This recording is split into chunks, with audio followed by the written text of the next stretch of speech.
লক্ষ্মীপুরের রামগঞ্জে কেন্দ্রীয় স্বেচ্ছাসেবক দলের সিনিয়র সহসভাপতি ইয়াসিন আলীর উদ্যোগে বিএনপির ভারপ্রাপ্ত চেয়ারম্যান দেশনায়ক তারেক রহমানের নির্দেশে বন্যার্তদের মাঝে খাদ্য ও উপহার সামগ্রী বিতরণ করা হয়েছে। আজ সোমবার উপজেলার লামছড় ও দরবেশপুর ইউনিয়ন বিএনপির সকল সহযোগী অঙ্গ সংগঠনের সার্বিক ব্যবস্থাপনা এই খাদ্য ও উপহার সামগ্রী বিতরণ করা হয়।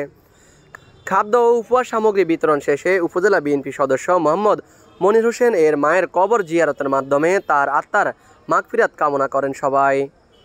এই সময় উপস্থিত ছিলেন কেন্দ্রীয় স্বেচ্ছাসেবক দলের সমাজসেবা বিষয়ক সম্পাদক ফয়সাল আহমেদ পলাশ, উপজেলা বিএনপি সদস্য খুরশেদ আলম মাস্টার, মনির হোসেন, মোহাম্মদুল্লাহ, জাহাঙ্গীর এলাহি জুহেল, উপজেলা স্বেচ্ছাসেবক দলের সদস্য সচিব এমরান হোসেন, সিনিয়র যুগ্ম আহ্বায়ক খুরশেদ রাব্বানী, পৌর স্বেচ্ছাসেবক দলের আহ্বায়ক ফরাদ হোসেন নিশান, সদস্য সচিব স্বপন চকিয়া, উপজেলা স্বেচ্ছাসেবক দলের যুগ্ম আহ্বায়ক এনায়েত হোসেন স্বপন, উপজেলা ছাত্র দলের সাবেক সভাপতি আতিকুর রহমান রিপন, সিনিয়র সহসভাপতি জাফর জমাদার, স্বেচ্ছাসেবক দলের নেতা আকবর হোসেন, জাফর ভূঁইয়া, জাকির হোসেন, জাকির আলী, জাকির ভূঁইয়া,